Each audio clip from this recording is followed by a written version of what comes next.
Écoutez, laissez-moi vous dire quelque chose. La première fois que quelqu'un m'a dit « Écoute, l'islam n'est pas qu'une religion, c'est tout un mode de vie », j'ai pensé que c'était un non-sens, un de ces discours grandioses qu'on entend là-bas, tu sais? Comme quand quelqu'un prononce un slogan comme s'il avait découvert le secret de l'univers. Mais plus je creusais, plus je réalisais, ce n'était pas une exagération. Ils étaient sérieux. Parce que la plupart des gens, surtout en Occident, lorsqu'ils pensent à la religion, imaginent quelque chose qui se fait le dimanche matin. Peut-être une prière avant de manger, un regard soigné sur les fêtes de fin d'année, un verset mis en ligne quand ce poids frappe votre conscience, et puis tout redevient normal. La religion devient un détail, un accessoire dans la vie que nous avions déjà planifiée. Mais l'islam ne fonctionne pas ainsi.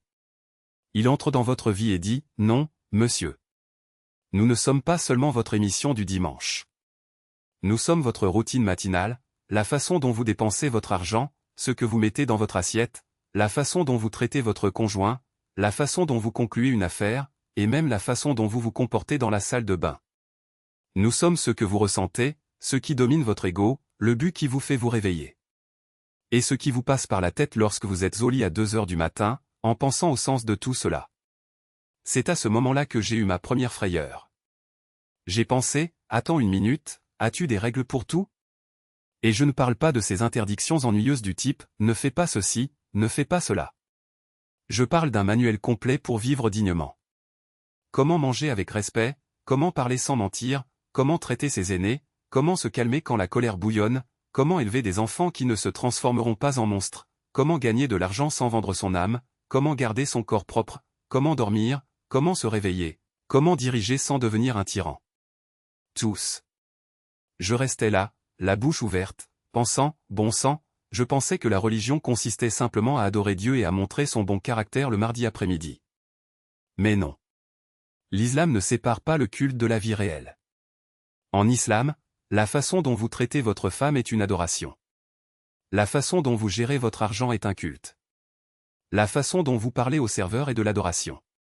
Que vous trichiez ou non en affaires, c'est aussi de l'adoration. Tout d'un coup, j'ai compris, il ne s'agit pas seulement de prier au bon moment et de faire ensuite ce qu'on veut. C'est une responsabilité 24h24 et 7j7. Cela m'a frappé comme un coup de poing dans le ventre. Nous vivons dans un monde où chacun veut être spirituel, mais sans prendre aucun engagement. Vous voulez croire en Dieu, mais sans le laisser dicter votre façon de vivre. L'islam vient et dit, si vous dites que vous croyez au Créateur, alors vivez comme s'il vous surveillait tout le temps, pas seulement le vendredi.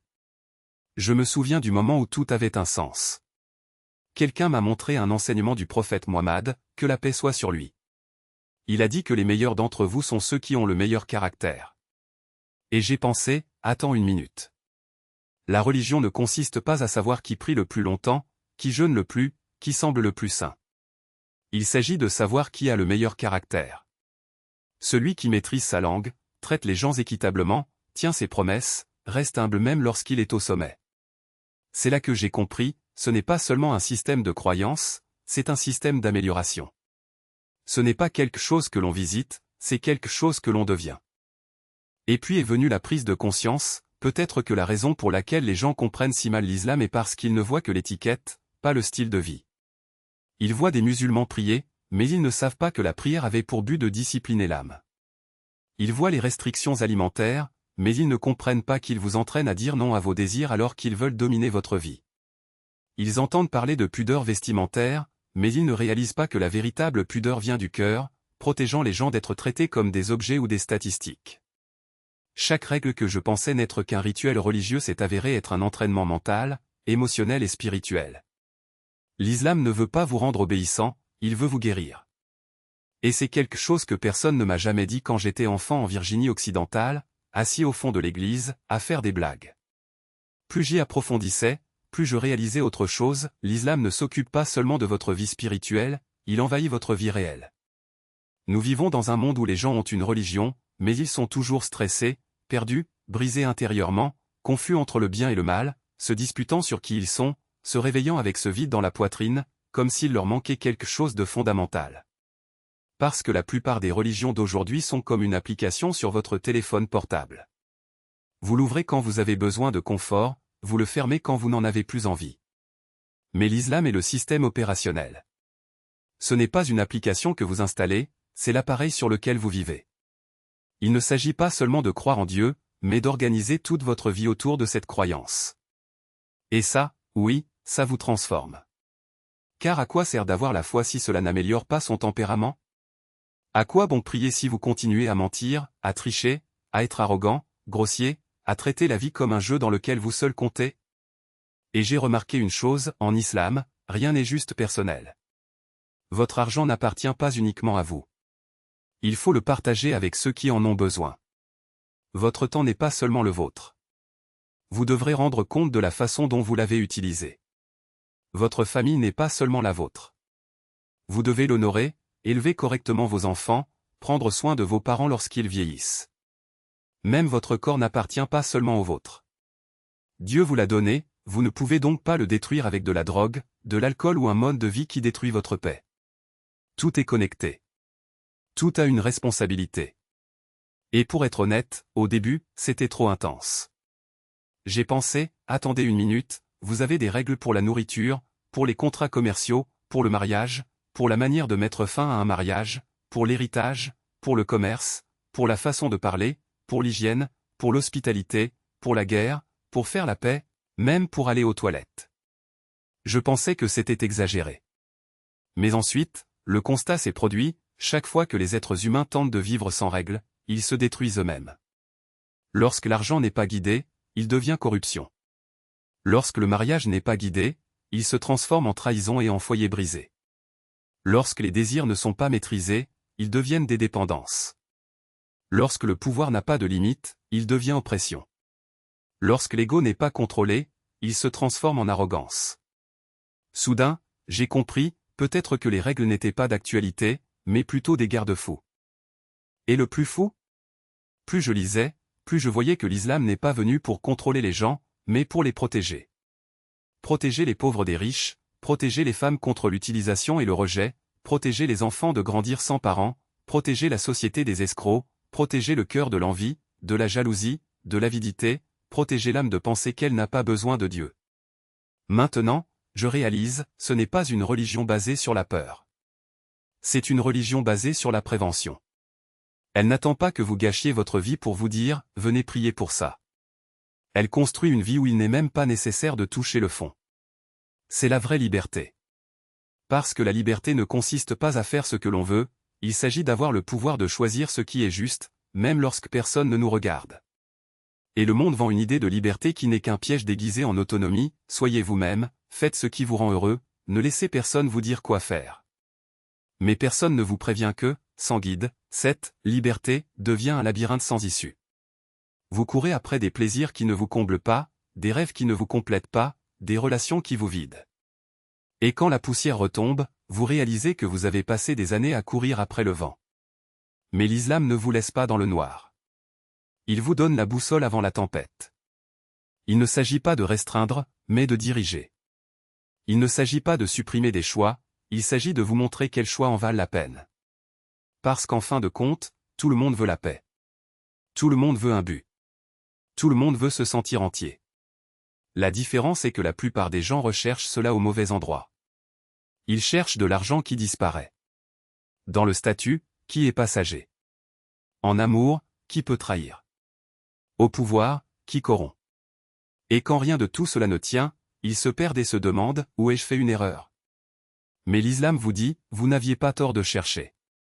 Vous vous êtes trompé dans ce que vous cherchiez. Parce que la paix ne réside pas dans ce que vous avez, elle est dans qui vous êtes. Ce n'est pas dans ce que vous accomplissez, c'est dans ce que vous cultivez. Ce n'est pas dans ce que le monde vous donne, c'est dans ce que vous offrez à Dieu. Et quand on comprend cela, quelque chose change. Vous arrêtez de mesurer votre vie par ce que pensent les autres et commencez à la mesurer par ce que le Créateur sait. Vous arrêtez de vivre pour les applaudissements et commencez à vivre pour le silence d'une conscience tranquille. Vous arrêtez de courir après les choses qui vous distraient et commencez à courir après ce qui vous définit. Et c'est là que se produit la véritable transformation. Parce qu'il ne s'agit pas de devenir parfait. Il s'agit de devenir meilleur. Il ne s'agit pas de ne jamais commettre d'erreur. Il s'agit de ne jamais renoncer à se corriger. Il ne s'agit pas d'être aimé de tout le monde. Il s'agit d'être digne d'être aimé, même lorsque personne ne nous regarde. Et c'est quelque chose que le monde ne vous apprend pas. Le monde vous apprend à vous vendre. L'islam vous apprend à vous construire. Le monde vous dit, quoi qu'il en coûte. L'islam vous dit, soyez ce que vous devriez être. Et quand on vit ainsi, quelque chose d'extraordinaire se produit. Vous arrêtez d'avoir peur de l'avenir, car vous savez que vous êtes sur la bonne voie. Vous arrêtez de vous comparer, car vous comprenez que votre parcours est unique. Vous cessez de vous sentir seul parce que vous réalisez que Dieu est plus proche que votre propre veine jugulaire. Et du coup, même les épreuves prennent un sens. Parce que vous ne combattez plus la vie. Vous apprenez d'elle. Alors, quand quelqu'un demande « Pourquoi l'islam ?», la réponse est simple. Parce qu'il ne vous promet pas un paradis facile. Il vous promet un chemin difficile mais digne. Parce qu'il ne te dit pas que la vie sera juste. Il vous dit comment être juste dans une vie injuste. Parce qu'il ne vous propose pas de réponse toute faite. Il vous pose les bonnes questions pour trouver vos propres réponses. Et surtout parce qu'il ne vous traite pas comme un pécheur désespéré. Il vous traite comme un être humain en construction, avec des défauts, mais avec du potentiel. Et c'est pourquoi, quand je regarde en arrière, je vois que ce n'est pas l'islam qui m'a sauvé. C'était la vérité qu'il m'a montrée. La vérité que je n'avais pas besoin d'être parfait pour être accepté. La vérité que je n'avais pas besoin d'avoir toutes les réponses pour commencer à vivre. La vérité selon laquelle le bonheur n'est pas dans ce que j'ai, mais dans ce que je laisse de côté. Et quand vous comprenez cela, quelque chose en vous se calme. Parce que vous réalisez qu'en fin de compte, la vie ne consiste pas à arriver quelque part. Il s'agit de devenir quelqu'un. Et l'islam n'est pas seulement une religion. C'est le manuel d'instruction pour ça. C'est ainsi que je l'ai compris, l'islam n'est pas seulement un chemin vers l'avenir, mais une façon de vivre le présent comme si chaque seconde comptait. Et ça, mon frère, ce n'est pas de la théorie. C'est la réalité nue que j'ai vue se produire dans ma propre vie. Parce qu'on ne répare pas le monde s'il est encore brisé à l'intérieur. Vous ne construisez pas une relation saine si c'est votre ego qui prend les devants. N'élevez pas d'enfants avec des valeurs si vous n'en avez pas vous-même. Ne parlez pas de justice en mentant sur votre déclaration de revenus. Vous ne prêchez pas la paix si vous vivez en créant la confusion. Il ne prétend pas aimer Dieu tout en traitant sa création comme une poubelle. Et c'est là que les choses deviennent sérieuses. Une vraie foi ne vous permet pas de faire semblant. Cela vous oblige à vous regarder dans le miroir. Ne vous contentez pas d'accepter un « je crois » vide de sens. Elle demande « mais vivez-vous ce que vous croyez ?» Et lorsque vous y faites face de front, vous réalisez une vérité inconfortable, la plupart d'entre nous n'ont pas besoin de plus de motivation. Plus besoin de discours enflammés. Vous n'avez plus besoin de livres d'auto-assistance ou de podcasts pour vous dire d'être génial. Ce dont nous avons vraiment besoin, c'est d'un système. Une structure. Une ancre morale. Une raison pour arrêter sa main lorsqu'elle va faire ce qu'elle sait être mal, même si cela semble juste à ce moment-là. Une façon de faire taire le bruit dans votre tête. Une façon de se réveiller et de dire, avec conviction, je sais qui je suis. Je sais qui m'a créé. Je sais ce qui compte et où je vais. Et quand j'ai commencé à voir l'islam non pas comme une religion, mais comme une carte de ce voyage, j'ai ressenti quelque chose auquel je ne m'attendais pas, de l'envie. Envie de clarté. Parce que la plupart des gens aujourd'hui se noient dans les choix, dans la confusion, dans les attentes qui ne cessent de changer. Mais voici une foi qui dit, laisse-moi porter une partie de ce poids pour toi. Voici comment vivre. Comment décider. Comment purifier le cœur. Comment gagner dans ce monde et dans le prochain. Et c'est à ce moment-là que j'ai compris la différence. Ce n'est pas que les musulmans soient stricts, mais plutôt qu'ils soient protégés. Ce n'est pas qu'ils suivent des règles, c'est qu'ils suivent la sagesse. Ce n'est pas qu'ils se soumettent, c'est qu'ils s'abandonnent à quelque chose de plus grand que leur propre ego, plus grand que les modes passagères de la société, plus grand que les désirs qui vont et viennent comme les saisons. Et lorsque vous vous consacrez à quelque chose de plus grand, vous ne devenez pas plus faible, vous devenez fort. Et, frères, laissez-moi vous dire, le monde est plein de gens qui semblent réussir mais qui sont spirituellement sans abri. Et si vous êtes honnête avec vous-même, peut-être avez-vous déjà été l'un d'entre eux. Je sais que je l'ai déjà été. Je terminerai donc par ceci, si vous vous êtes déjà demandé pourquoi l'islam continue de croître, pourquoi des gens de toute race, de tout pays et de toutes origines continuent à y venir, ce n'est pas seulement parce qu'ils ont fondé une religion. C'est parce qu'ils ont trouvé l'ordre au milieu du chaos. Un but au milieu de la distraction. Une façon de vivre où vous n'avez pas à deviner qui vous êtes ni pourquoi vous êtes ici, car Allah vous l'a déjà dit. Et plus je vois cela, plus je réalise, ceux qui gagnent vraiment dans ce monde ne sont pas ceux qui peuvent tout acheter.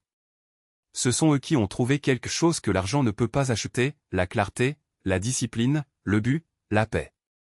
Et si vous essayez cela, même pour un instant, vous ne vous contenterez plus jamais de la version vide de la vie.